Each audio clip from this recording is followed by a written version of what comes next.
Hi, Aries. Happy birthday, my little Aries. Are you guys ready to raise and slay? Because let me tell you something, guys. You've been transitioning, and if you've been feeling a little emotional the last few weeks and a little emotional even now as you're seeing this reading, it is because there's your subconscious and the deepest parts of you are trying to tell you something.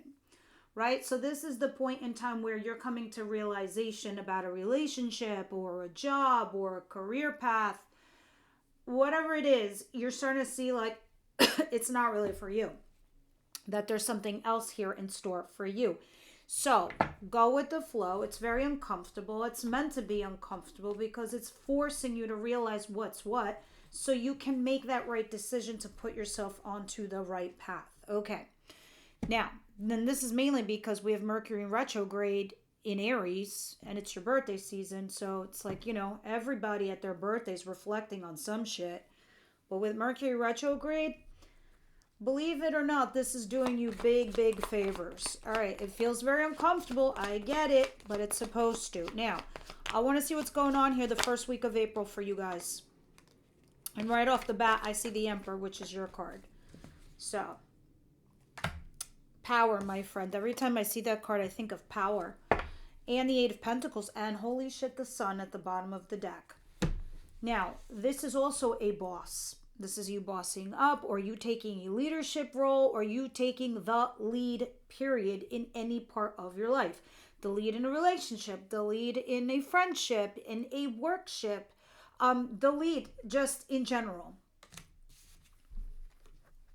Eight of Pentacles. Working on that craft of yours, knowing what you want to do and going for it. And that's what's happening here. Some of you guys are going for gold. That's it. You've put in your mind a specific type of determination because you've been, through it all. You've been through the ringer. You've been through the washing machine cycle 100 times. And you're like, no, I think I know what it is that I want now. And now it's time for me to boss up, make those moves. And you're kind of doing it quietly, or you haven't even noticed all the shit that you've been doing the last few years, all right? Because now the money's starting to pile up. The work detail is piling up.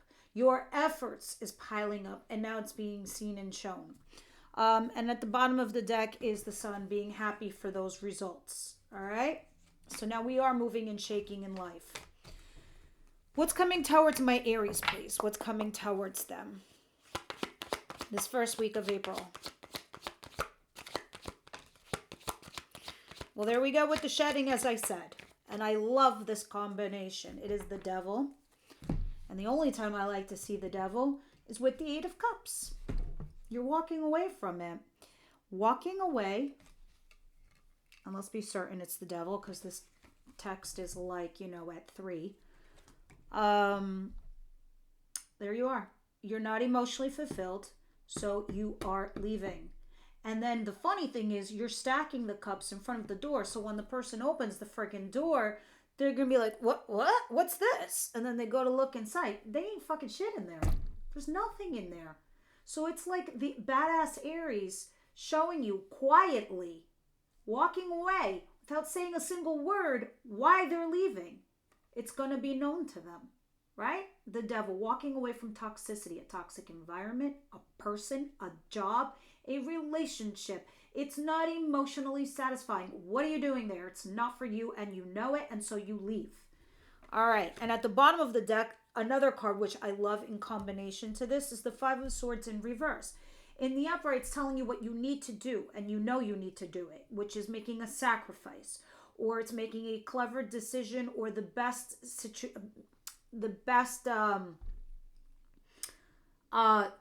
thing to do in a very difficult situation.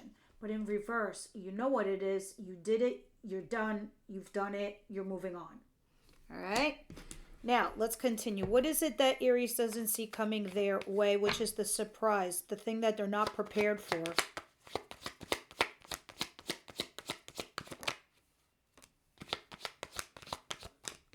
High Priestess. Interesting.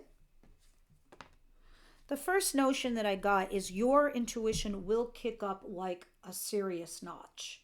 Like your instincts are going to be dead on. All right. Trust them. Number one. Number two, with the High Priestess over here, you are kind of just like not looking into a situation or a person or a thing because you intuitively already know what the answer is going to be, the outcome is going to be, or the situation is going to be. So you're like, I have all my answers. I have everything I need to know in order for me to make a decision. I need no more information. I need no more to look into this person. I got it. I got everything I need to know. It's not going to fucking change. So I got my choices and I'm going to make them. And this is just going to hit you like a ton of bricks, probably in the middle of the week or in the middle of your shit as you're going through everything and your emotions finally calm down.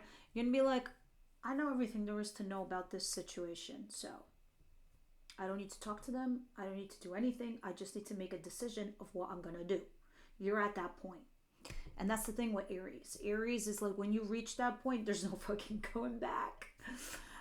Especially when I see the Seven of Swords at the bottom of the deck, you could be ghosting.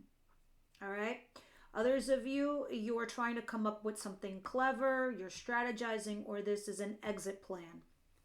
Now, what is the advice here?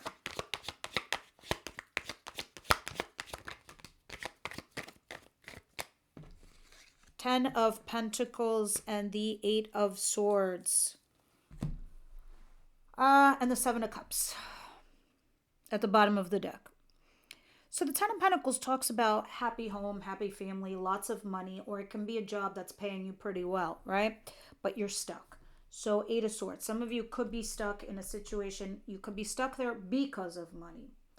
Or you're stuck doing something because you get paid very well. So you're in a whatever job. Interesting. It's not paired with the Devil, so I don't know. Because the Eight of Swords is also kind of a thing where you're not really stuck. You just haven't thought of a way to get out of your circumstance. This is going to be interesting to see how it comes out when I clarify, because at the bottom of the deck with the Seven of Cups, it's telling me for sure over here that you have choices to make. What should you do? Do you take a job that pays less but might make you happy? Do you, get out of this marriage or commitment or situation with nothing else lined up? Do you go towards something that's more money or a better commitment, even though you are stuck in something else? I don't know. We'll see when we clarify. But it's along those lines. It's something in that common thread of a situation. So the advice is here, there is a plan here that you can create. You're not really stuck. You just have to think about how to get out of it. And there is abundance for you to be had. You just need to think of a way how to go and attain it, because it's there for the taking. It's literally in your periphery. It's in your sphere. Now let's see what the outcome is.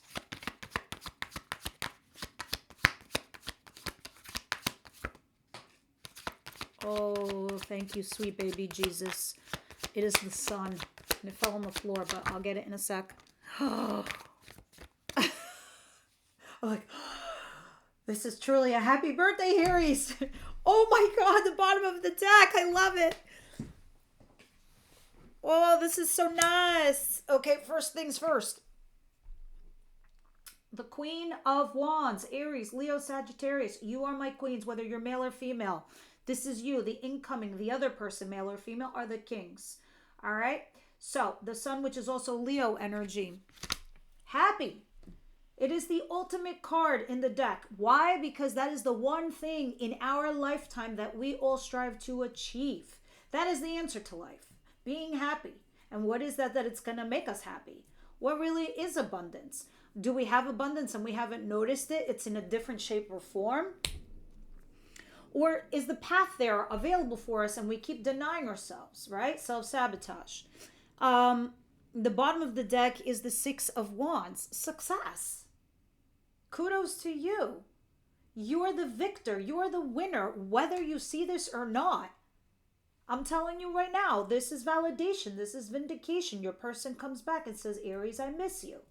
Or this is like, holy shit, I really fucked up. You're happy over there. Now, another interpretation for that is those of you who are partaking in an affair, That is the Mistress card, and you just don't care, you're happy. And it does run a little bit in the lines of what I'm seeing here with the spread, because there's something toxic going on here with a person. Now I'm reading into this, right? Those of you in a love ship situation, you're bossing up, you're taking the lead, you're working on yourself, the Eight of Pentacles, the Emperor. You're walking away from something toxic because you've repeated yourself 1,000 fucking times. You're not happy, you want XYZ. You're not going to talk about this anymore. You now know your answers. It's not going to change. It is what it is. You've got to make a decision. Your advice, you're not really stuck. You have actual options in regards to having a marriage or a commitment or a job with a lot of money. You just got to find your way of getting unstuck from something else. Outcome, you could be a mistress, but you don't care, but you're happy. However, this person comes back to vindicate you and validate you. That is what I'm seeing here as the other scope, right? Those of you who are, it's like work related, there you are, bossing up, doing your shit, doing your jam. Great. You leave one company or business or a scenario or a situation because it's toxic. You go somewhere else. You don't need to talk about it. You know, you have all your answers. You've made a decision. It's time to go. You're stuck in this job or situation that you're in at home, family, friends, because of family or obligations, blah, blah, blah. Not really. You can have the abundance. There's a way here. An outcome here for work related, your creative side is coming out, or it's coming towards you. So although you might have changed jobs recently or situations recently, it's fine because you're going to be very happy. You're going to be vindicated and validated. Things always happen to you. I'm going to give you a small story. I know I'll be fast, but you know what? There I was with a very prominent position in a corporate job. Next thing I know, new bosses, new management, there's a big shift. I leave, right? It's time to go after all these years. I'm thinking I'm going to do one thing, a whole other happens to me, literally within the same few weeks. I get this other job, this other position, same money, more money, and I'm like, I don't like it. It's not really for me, but it turned out to be a blessing in disguise. It still is. It's still unfolding for me. But this is what I mean as an example for you. I leave because they weren't giving me what I needed. Everything is falling apart for them. Shit is hitting the ceiling over there. I'm getting calls all the time, begging me back, blah, blah, blah. It's the same thing in relationships. This person wants you back because they didn't realize how good you had it. Because they know that in Aries, when they put you at the forefront of their lives, it's trust and they invest in you. And then they love and they love deeply. And when that's missing, it feels painful. It's sharp. It's noticeable and right away. All right, so now let's continue. And I can see that for a few other zodiac signs. It's not just Aries, but yeah, there's some signs out there that the impact is strong once they leave. Now let's continue and see what's going on here. I'd say that also probably for a Sagittarius and Leo, probably also Scorpio, I want to say too. I mean, it doesn't mean that, you get along with Scorpios or anything like that, but you feel the impact. Maybe one other sign too. I just can't think of it right now. What is the Emperor and the Eight of Pentacles? Please clarify.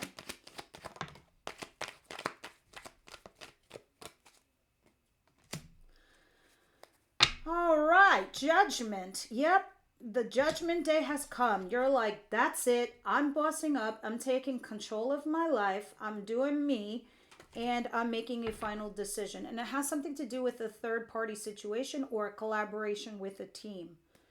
Now, what is the Eight of Cups and the Devil? Please clarify for Aries, please.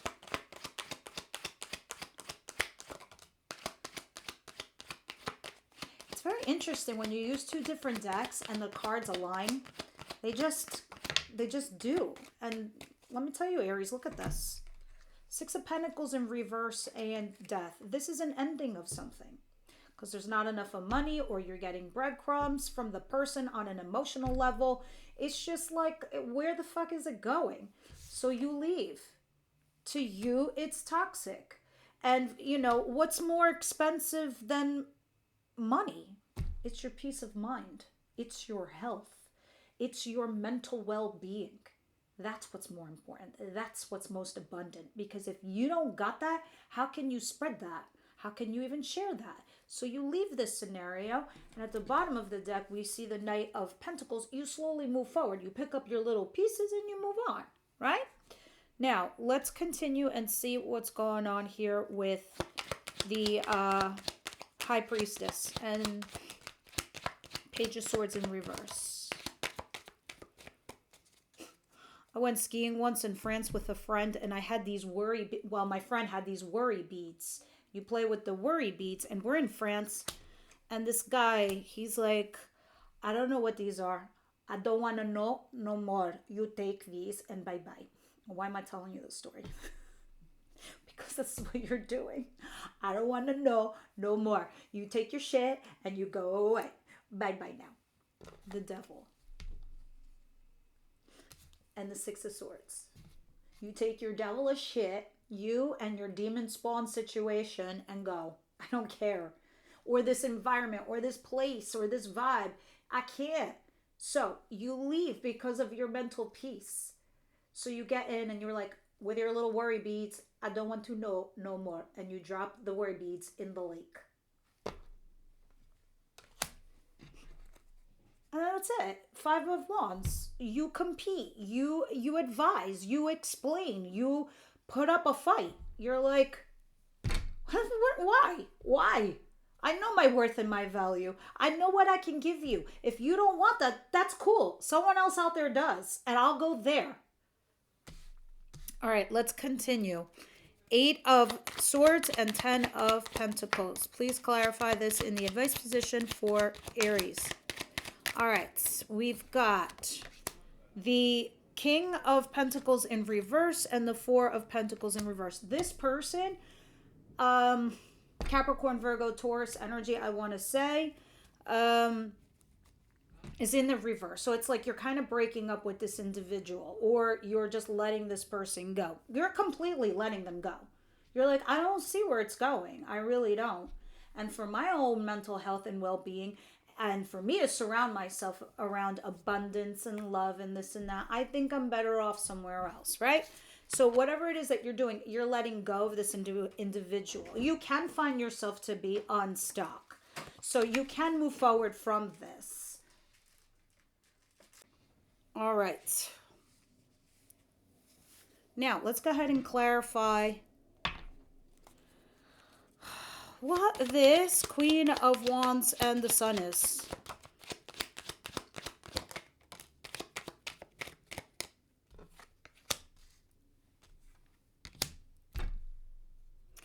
You have the Wheel of Fortune and the 2 of Pentacles in reverse. You definitely have another spin at life here. So you have a second chance here with somebody, or whatever's happened to you, the universe did it intentionally to move your life forward, right? Because it was getting stuck. It was stagnating. See, there we are with the 5 of Swords at the bottom of the deck. It's like making that sacrifice. You know, you win some, you lose some. So maybe whatever you lost, you didn't want to lose it, but you had to in order to move forward. You had to cut off the dead ends so the rest can grow in your life. And you know what I mean, ladies with hair, or, you know, gardeners who have plants. You're happier though. Your sanity is back. You're like, I'm not going to juggle. I'm going to do me. And if it aligns with me, great. If it doesn't align with me, it's not my problem. So, you know, things are changing. You're just like, I'm not going to weigh my pros and cons. I'm not going to juggle. I'm just going to be happy. And I'm just going to go with the flow kind of vibe. Anything else you want to say about what is making Aries so happy with the Sun? Yeah, you were torn, 2 of Swords, trying to make a decision between 2 people. You finally, this all comes out, you know, in the air, or like comes to light, whatever the secret is, or the ghosting thing. It happens, right? And you were feeling stuck for a little while. So you're just like, I can't be here. I can't be in this space where I'm just going to be stuck, not moving forward, not planning, not anything. I think you're starting to realize as you're changing, it's okay to make little mistakes on the way. You will recover from them. But it's, you just know that if you keep adding momentum to you and your life and you keep propelling yourself forward, you're going to be all right. All right, let's see what this is saying in regards to love. What's going on here for love for Aries, please?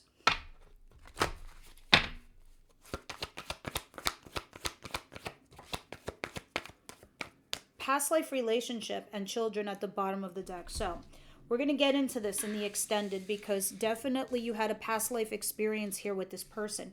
This is the karmic year of 9. This is like, for those of you that are a life path number 9, this is like your last life, because they say you have multiple lives. This is your last one.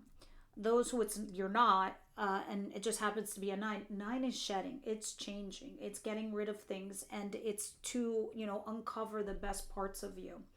So the past life, a lot of you will have a lot of past life experiences because it's trying to fast forward everything for you.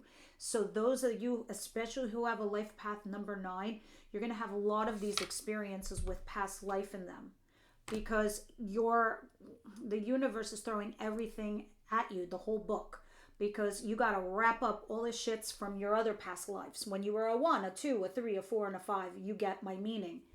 I don't want to get into this conversation because it's huge. But those of you that are my members will see in the extended who this is, what it is, and what they want, and if you can actually fix your shit in this lifetime. Now, let's go to the Wisdom House of Night and see what they have to say for Aries, please. You will fix it. All past life situations you fix. You either end it and you move on without them, or you fix it together and you move on together. Now, what's the Wisdom House of Night have to say here?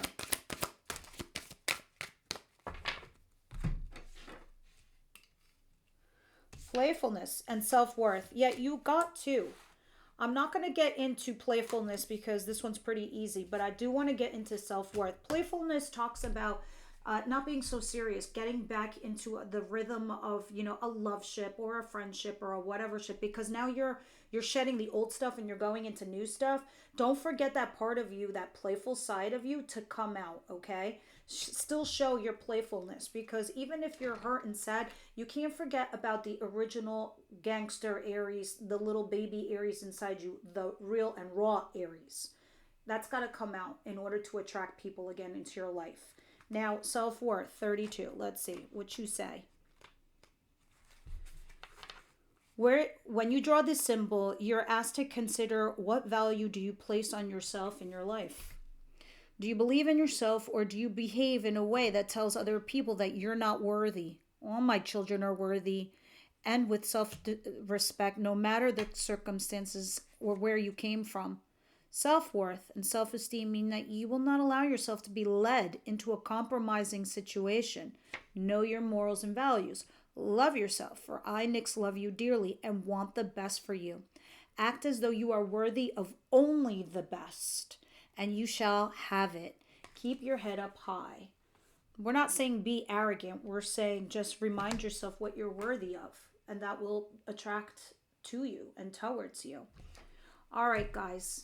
I love your comments. I live on your comments. Leave them down below, and I will see you next week.